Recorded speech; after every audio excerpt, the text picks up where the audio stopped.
नमस्कार, मैं हूं कुमार अनिल।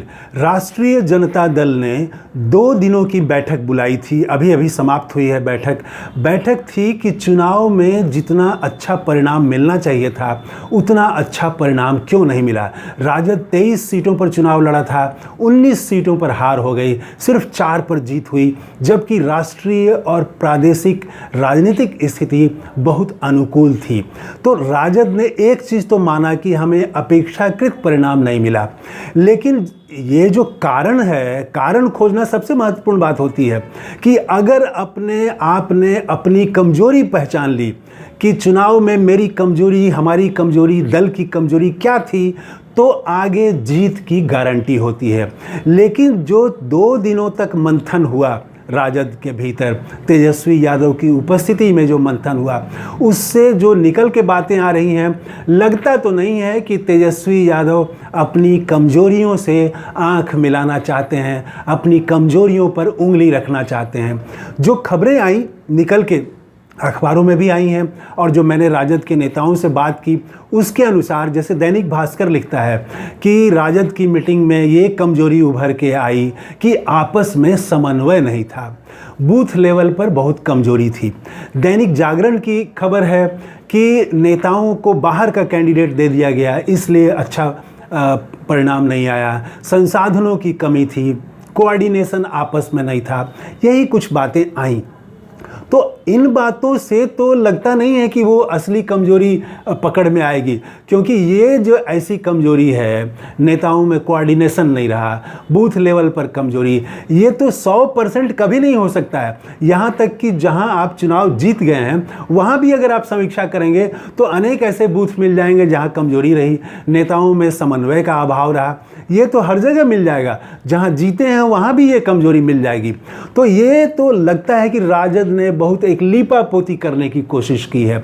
जो असली कारण है वहाँ तक राजद और तेजस्वी यादव पहुँचे नहीं या पहुँचना नहीं चाहते हैं। किसी कार्यकर्ता ने सवाल नहीं उठाया, पता नहीं क्या हुआ, लेकिन जो मूल सवाल है, जो राजद की कमजोरी रही, उस पर बात नहीं हुई। मैं बताऊंगा कैसे। आप देखिए कि भारतीय जनता पार्टी भी समीक्षा कर रही है, वहाँ भी मूल कारण पर कभी बात नहीं हुई। बिहार में भी समीक्षा बैठक हो गई, उत्तर प्रदेश में समीक्षा बैठक हो गई भारतीय जनता पार्टी की। इसमें क्या निकला आप देखेंगे कि बिहार में जो भाजपा ने समीक्षा बैठक की तो उसमें यह निकला कि फलां जगह कुशवाहा ने वोट नहीं दिया, कुशवाहा की गोलबंदी हो गई, इसलिए राजद नाराज हो गया। यही सब कुछ बात, स्थानीय लेवल की बात समीक्षा में आती है। भारतीय जनता पार्टी की समीक्षा में ये बात नहीं आई कि जनता महंगाई से नाराज़ थी, जनता बेरोज़गारी से नाराज़ थी, नौकरी बड़ा मुद्दा था, ईडी सीबीआई का जिस तरह से इस्तेमाल किया गया उससे गलत मैसेज गया, लोकतंत्र का, संविधान को बचाने का जो सवाल था वो बड़ा सवाल बन गया। ये चीज़ें नहीं आई भारतीय जनता पार्टी में, क्योंकि जैसे ही आप ये बात ले आएंगे तो सीधे जो सत्ता के केंद्र में है प्रधानमंत्री मोदी पर निशाना हो जाएगा कि बेरोजगारी पर वो कुछ क्यों नहीं कर रहे हैं, महंगाई रोकने में विफल रही हमारी सरकार। तो ये आलोचना भारतीय जनता पार्टी की समीक्षा में नहीं आई। वहाँ पर यही सब आया, कुशवाहा ने वोट नहीं दिया, कहीं फलाना ने वोट नहीं दिया, कहीं चिलाना ने वोट नहीं दिया।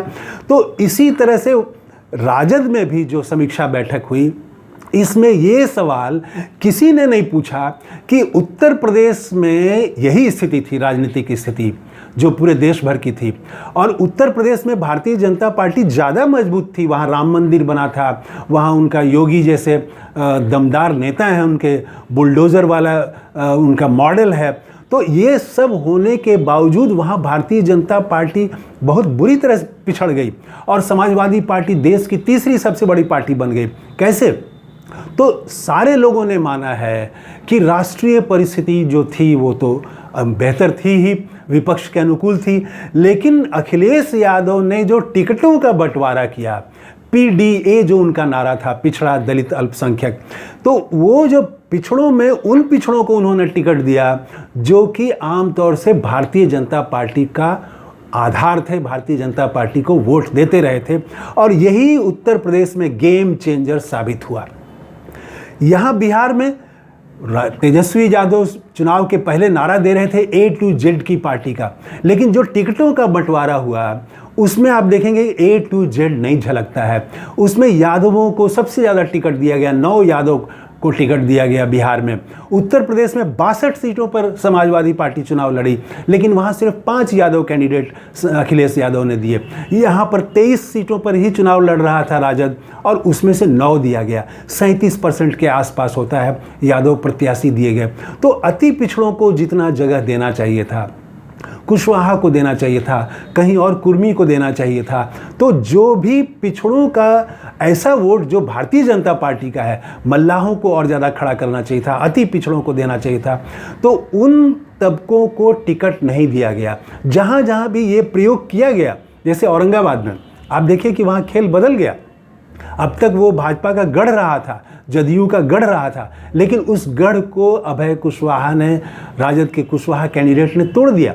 तो ऐसे ही वो पूरे बिहार में जो अति पिछड़ों को मौका देना चाहिए था और पिछड़ों में अन्य पिछड़ों को जो मौका देना चाहिए था, A to Z, ये जो स्लोगन था ये टिकटों में नहीं दिखा। हार की ये एक बड़ी वजह है। उत्तर प्रदेश से अगर आप सीख लें, उत्तर प्रदेश से आप तुलना करें, तो वहाँ जो जीत मिली वो पीडीए की वजह से जीत मिली, और यहाँ भी वही स्थिति थी। तेजस्वी यादव ने मेहनत में कोई कमी नहीं की, पूरा मेहनत किया इन्होंने, जनता का समर्थन भी था यहाँ पर, और संसाधन की भी वैसी कमी नहीं थी जैसी पिछली बार थी या बहुत बार हो जाती है विपक्ष के लिए। राजद ने संसाधन भी जुटाया, फंड का भी इंतजाम किया, इसके बावजूद परिणाम नहीं आया। तो परिणाम बेहतर नहीं आया तो क्या इसके लिए सिर्फ इतना ही मान लिया जाए कि बूथ लेवल पर कोऑर्डिनेशन नहीं था, नेताओं में कोऑर्डिनेशन नहीं था? तो तेजस्वी यादव ने टास्क दिया है कि हमारे इर्द गिर्द ज़्यादा मत दिखिए, जनता में जाइए, ये तो सालों भर बोलने वाली बात है।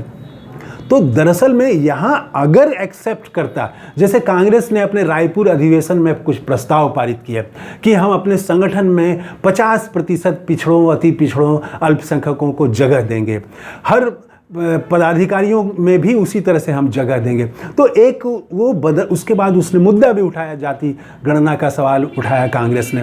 तो पूरा एक पैकेज के साथ जब कांग्रेस आई तो फिर कांग्रेस बदलती हुई कांग्रेस लोगों को लगी, और कांग्रेस के प्रति झुकाव भी बढ़ा, कांग्रेस का वोट भी बढ़ा, उसकी सीटें भी लगभग लोकसभा में दोगुनी हो गई।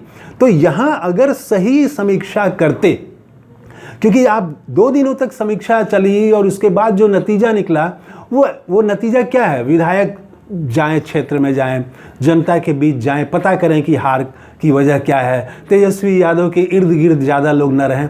ये तो बहुत सतही विश्लेषण है और सतही कार्यभार है।